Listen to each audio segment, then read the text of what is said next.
Olá, alunos. Espero que esteja tudo bem com vocês. Bom, vamos começar um novo assunto, né, nessas semanas,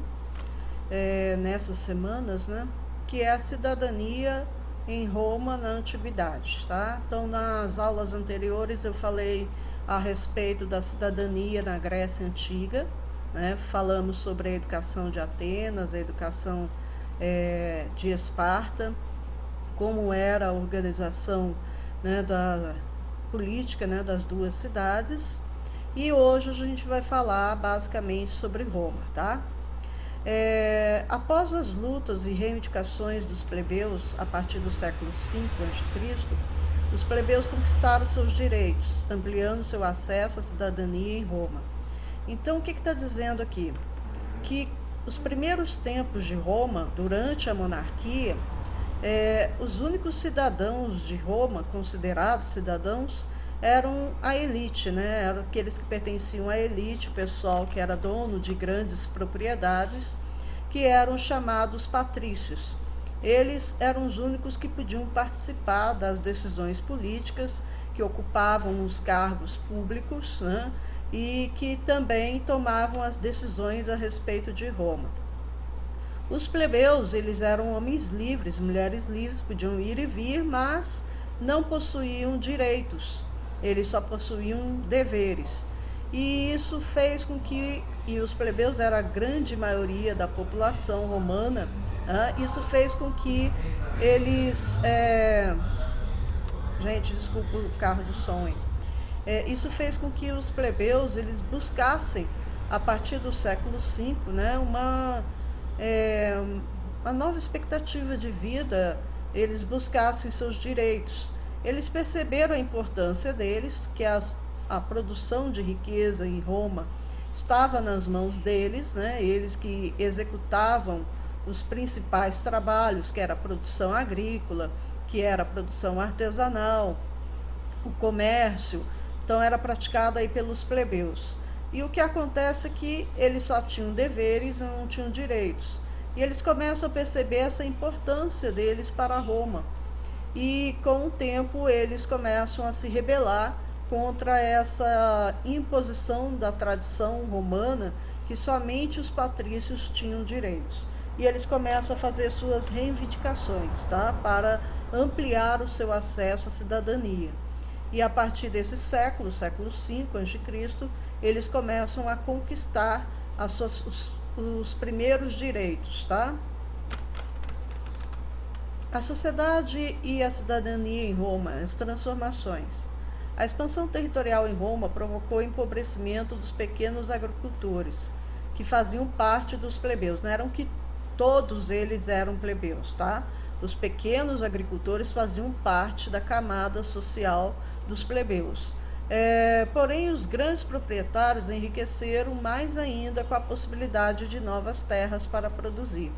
Então, aqueles caras os patrícios que já tinham grandes propriedades, eles conseguiram mais terras ainda e passaram a deter o monopólio da produção agrícola de Roma. E os pequenos agricultores não conseguiam competir com eles, porque eles produziam muito mais alimento e ofereciam um preço mais baixo do que os pequenos agricultores. Isso faz com que os pequenos agricultores acabem falindo. Eles não conseguem vender sua produção, não conseguem competir com os grandes proprietários e os levam à falência. Muitos desses pequenos agricultores vão abandonar o campo e passar a viver nas cidades, tá? Como pessoas bem pobres. Também os comerciantes, os donos de navios e os saqueadores tiveram vantagens com a expansão. Toda aquela conquista territorial de Roma leva a uma série de mudanças, de transformações dentro da cidade. E uma das coisas que proporciona é um enriquecimento de alguns grupos, principalmente os comerciantes que lidavam com o comércio de escravos e também os navios, né, que eram alugados. Os donos de navios alugavam seus navios para transporte de mercadorias e de pessoas, tá? Esse pessoal que passou a enriquecer, passou a obter acesso à política, né, e tornando-se cidadãos, tá bom? Aí nós temos um mapa mostrando para vocês a expansão de Roma até onde foi, tá?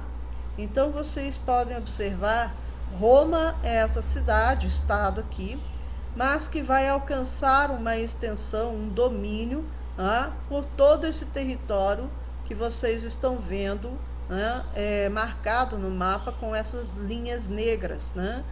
E toda essa região que está colorida no mapa, né, pertenceu a Roma, né, ficou sob o domínio de Roma, foi um império, na época, o maior império, né, e mais poderoso também, com um exército extremamente disciplinado e organizado, e muito bem armado também, tá?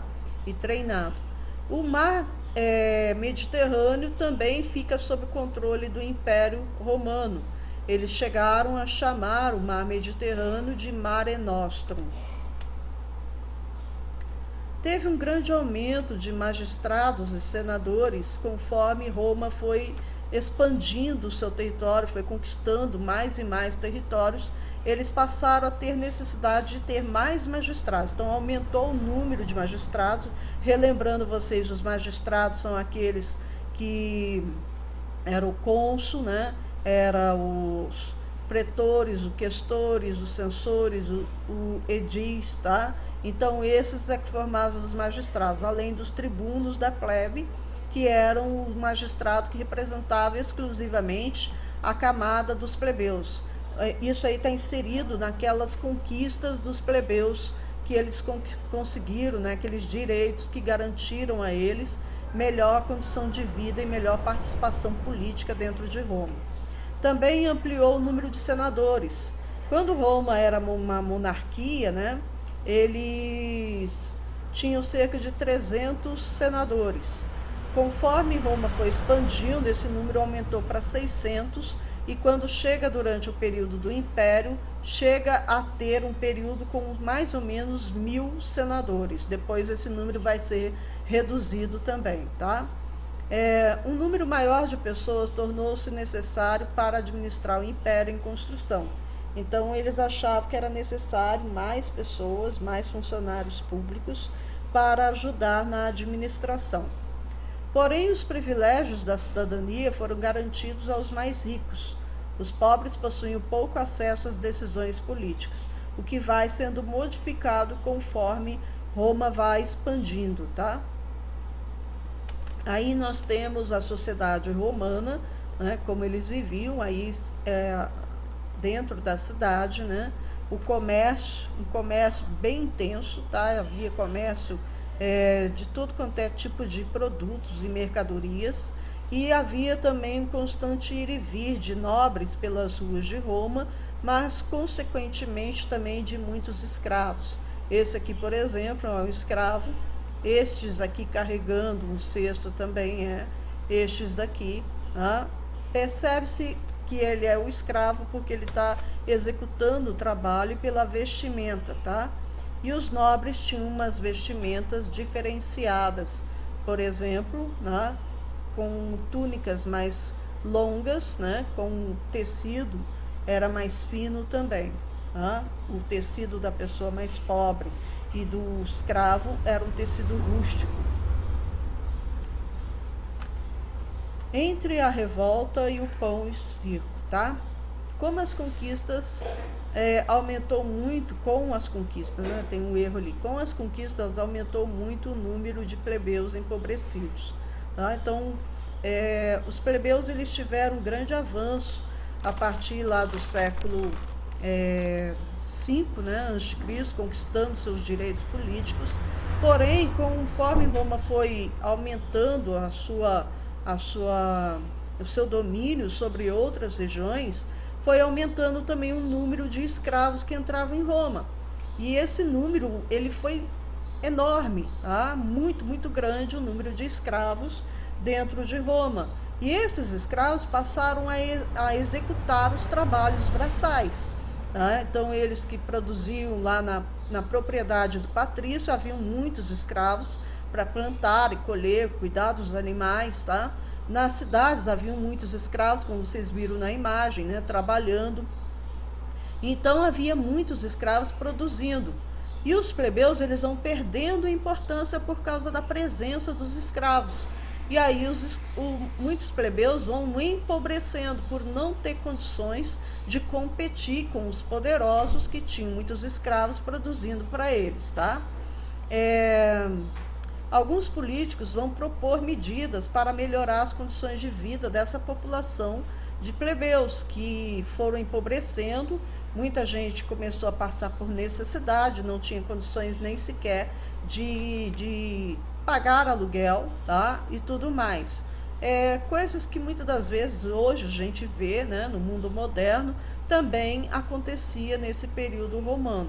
Então, temendo revoltas, né, alguns políticos percebendo que o momento era crítico, né, havia uma tensão no ar, porque os plebeus eles eram bem numerosos, né? Então havia uma tensão no ar, uma tensão social, e esses políticos, prevendo isso, começaram a propor medidas que pudessem melhorar a condição de vida dessa população. Embora, né, as medidas que foram adotadas foram bem tímidas e não resolveu o problema, tá? Aí no século II e I a.C., a situação vai se tornar bem crítica, vão estourar várias revoltas dentro de Roma, mas não só pela condição da própria população pobre, mas sim porque eles vão ser manipulados por pessoas poderosas que queriam alcançar o poder, tá? No século II a.C., o tribuno da plebe, Tibério Graco, vai propor concessões de terras para os plebeus mais pobres, tá? Essa proposta dele mexia claramente com os poderosos, que seria uma reforma agrária. Então, a proposta dele é a reforma agrária. O que é a reforma agrária? É você pegar as terras improdutivas, não improdutivas, tá? Pegar terras que não estão sendo trabalhadas, que pertencem a uma pessoa, você desapropria essa terra e você entrega, divide essa terra em vários lotes e entrega para aqueles camponeses mais pobres, tá? Que não possuíam terras. Essa era a proposta do Tibério Graco, que não foi aceita porque ele está mexendo com os poderosos, que não viram nisso, né, uma boa medida, porque as terras deles que seriam mexidas. Então eles não aceitaram essa proposta e antes que ela fosse aprovada, o Tibério Graco foi assassinado.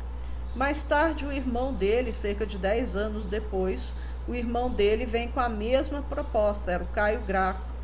Aí os dois irmãos, o Tibério e Caio Graco, os dois fazem parte aí do tribunato da plebe.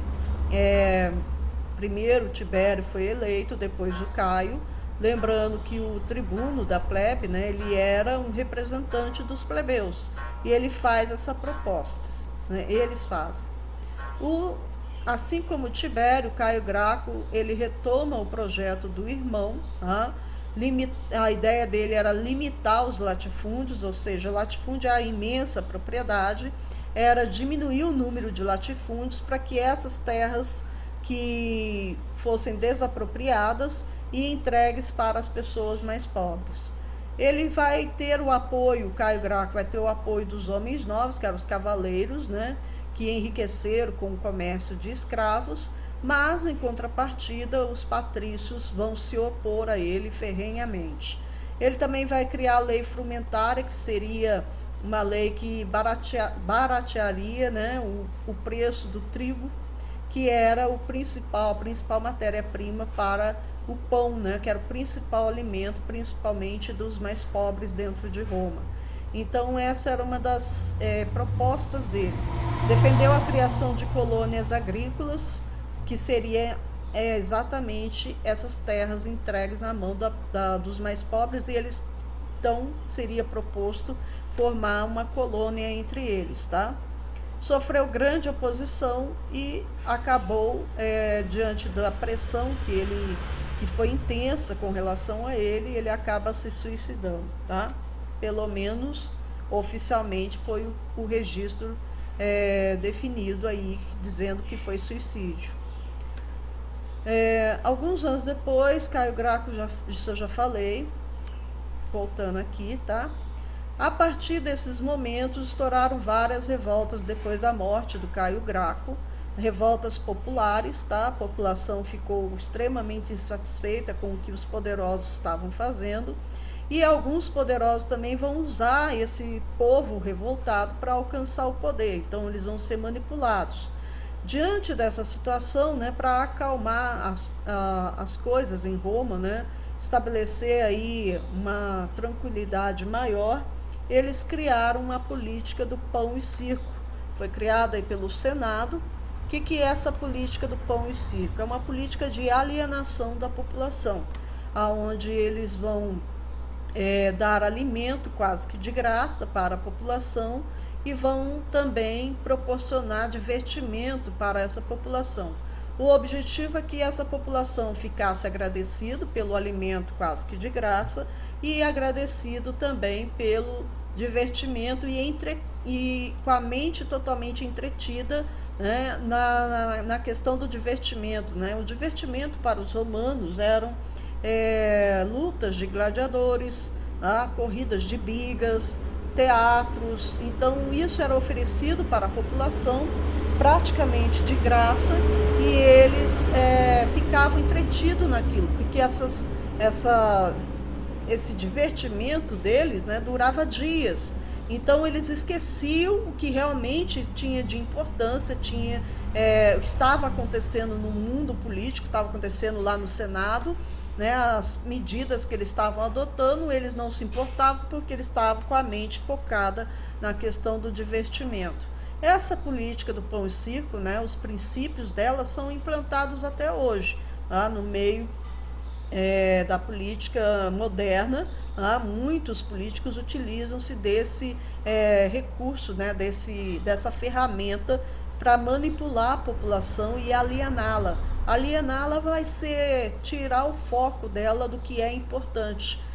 Então apresenta para ela algo que ela acha divertido e ela passa a focar a sua mente naquilo e não se importar com o que realmente é preciso para a nação, tá? Grandes eventos foram organizados para distrair o público e torná-los alienados, ou seja, desligados do que é importante, do que os políticos estão fazendo, tá? Aí uma cena do filme O Gladiador, né? Nesse filme, nessa cena aqui, eles estão no Coliseu. O Coliseu ele vem depois, ele vem durante o Império, ele vai ser construído, mas existiam várias arenas espalhadas por todo o Império Romano e a estrutura era basicamente a mesma, tá? Havia a arena, né, que é essa parte aqui, e a arquibancada onde a população assistia, né, com aquela sede de ver, com aquela vontade de assistir, e ficavam ali o dia inteiro, tá? Então no filme eles mostram as lutas dos gladiadores, que eram bem sangrentas e que atraíam multidões dentro de Roma, tá? Em todo o Império acontecia algo muito parecido com isso. Havia a luta de gladiadores, era entre homens e homens, tá? Podia ser individual ou coletiva, e havia luta entre homens e feras, tá? E também eles no Coliseu, o Coliseu ele foi fantástico, né? Porque eles tinham várias estruturas no subsolo que permitia, inclusive, eles alagarem a parte da arena, né, para simular combates navais. E isso atraía a multidão que ficava enlouquecida com esses espetáculos e passavam ali o dia inteiro. Nos intervalos dos espetáculos passavam carroças lotadas de pães que os servos, né, iam jogando esses pães para a população, né, que estava